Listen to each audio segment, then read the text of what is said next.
为了能拿3万的高薪，女人决定当一名矿工。可她带着体检表入职时，主管的黄腔却脱口而出 The doc says you look darn good under those clothes.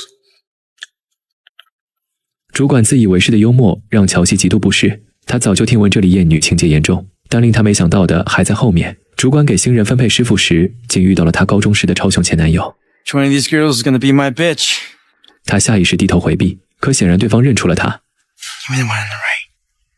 看着他得逞的眼神，乔西意识到接下来日子不会好过了。等到下工回来，看见女更衣室上写的侮辱性词汇，女工们早已见怪不怪。At least I spelled it right this time. 朋友听说了她遇上前男友的事，好奇地询问她什么感受。We were never friends. Should look in that first. 乔西打开了盒子，里面只是再正常不过的午饭。朋友见状松了口气，但他知道又有别的女孩子要出丑了。果然，等他们到了食堂，意料中的一幕还是发生了。和他一起入职的女员工雪莉，饭盒里就被放了低俗的成人玩具。Hey! No getting off in the lunchroom, ladies. 面对男人们的恶臭嘲笑，乔西还是拿起玩具回怼了他们。Well, it won't leave the toilet seat up, won't fart in bed, I might just marry it. 这番话呛得男人们哑口无言，偌大的食堂只回荡着女孩们爽朗的笑声。但这并不代表男人们就会善罢甘休。在这座性别比例严重失衡的矿场之中，女工们每天都会遭遇数不胜数的下头事，不仅要忍受男人们的污言秽语，还得时刻提防他们的咸猪手。女更衣室内更是经常出现意外惊喜。乔西原本也不用进入这地狱般的环境，但只因丈夫事业上的不顺，就对他随意打骂。受不了家暴的她，带着一双儿女逃回了娘家。然而父亲看到她满脸的伤，竟没有一丝心疼。He catch you with another man. That way he laid hands on you. 父亲的话远比生动的寒风还要刺骨，但乔西早已习惯，因为在父亲的眼里，她就是个放荡的女人。高中时就因为意外怀孕而休学，还说不出孩子的父亲是谁。见父亲不待见自己，她又有孩子需要供养，乔西只得找个洗头的工作过渡，不料却遇到了多年不见的朋友。Glory? No way. Josie? No way.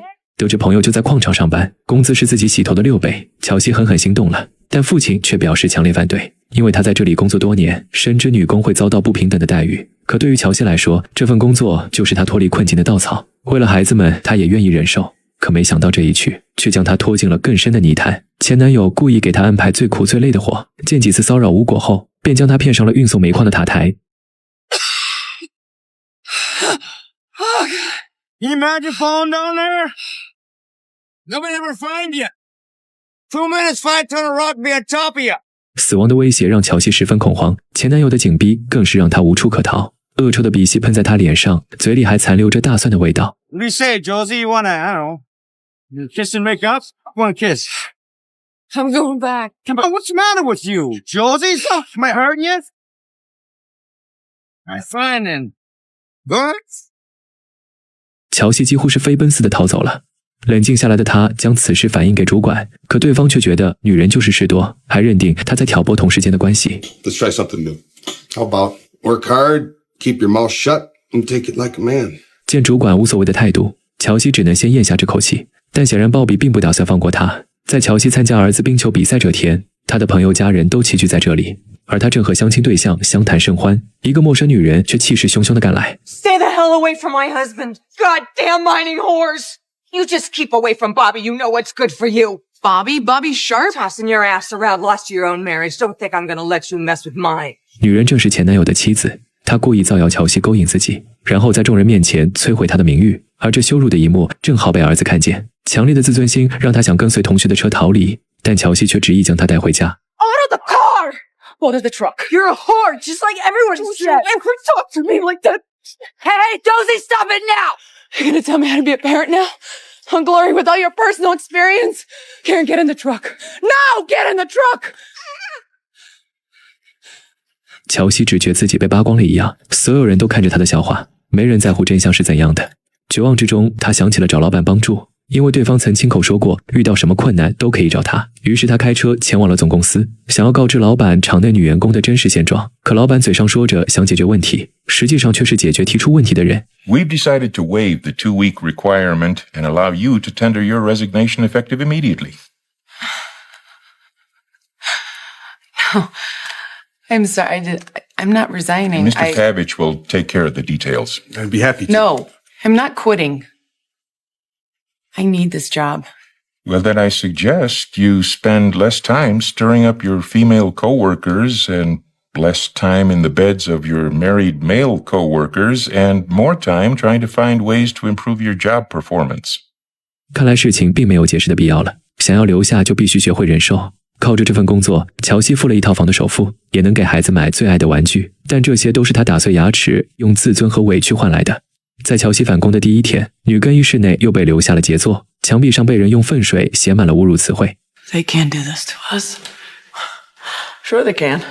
They're gonna keep on doing it worse as long as you keep opening that mouth of yours. 女同事们也责怪起乔西，连累了自己，因为在80年代的美国，人们对于性骚扰的概念还很模糊，而关于这种控诉根本就没有胜算。在这里工作的女员工如果能有退路，也不必在此遭受非人的折磨，而乔西的反抗更是让他们煎熬的生活再添一把火。 You're a mess. Start cleaning. 等到乔西把一切都清理干净后，前男友又以工作为由将她叫到了分拣室。乔西的控告让他很是窝火，他一把扑倒乔西，在她的身上上下摸索。 Forgot you like it a little rough. You're gonna learn the goddamn rules if I have to beat them into myself.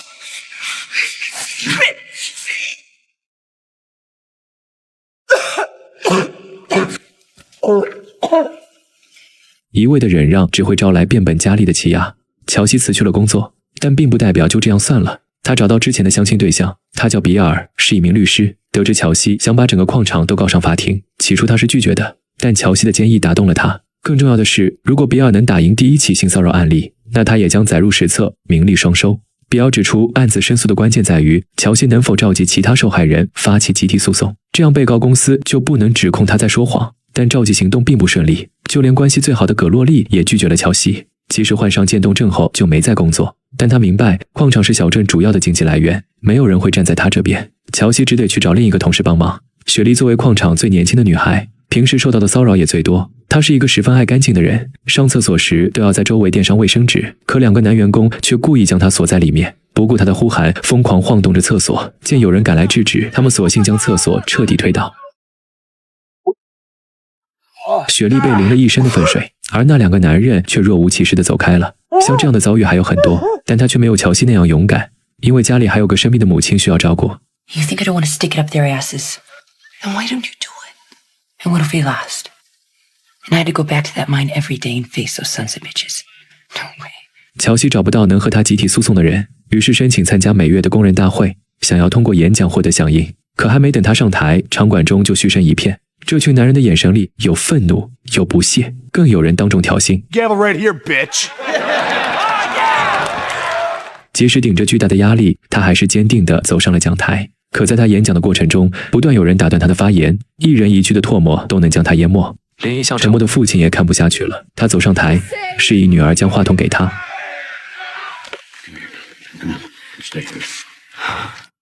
You know, when we take our wives and our daughters to the company barbecue, I don't ever hear anybody calling them those names like bitches and whores and worse.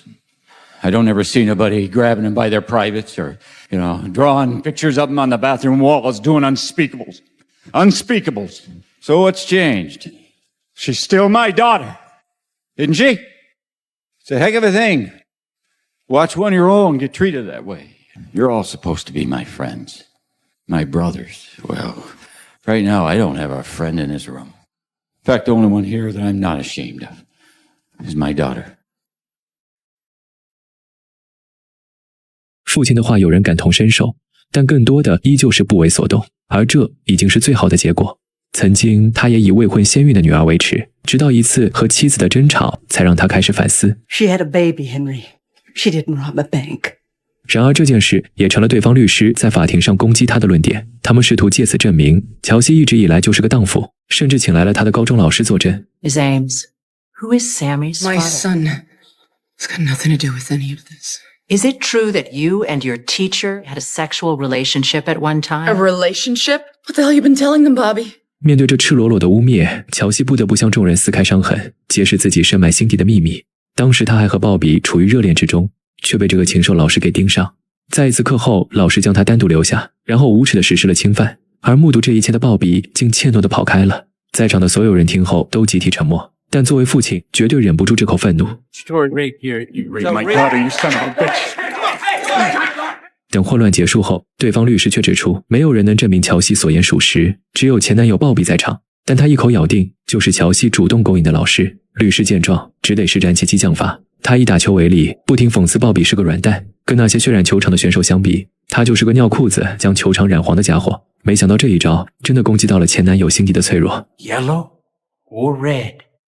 Yellow or red? What's supposed to do?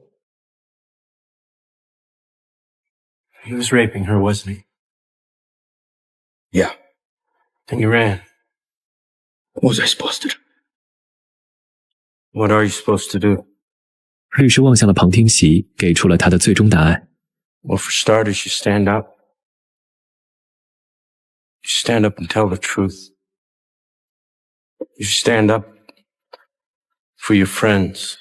Objection, Your Honor. You stand up even when you're all alone. You stand up.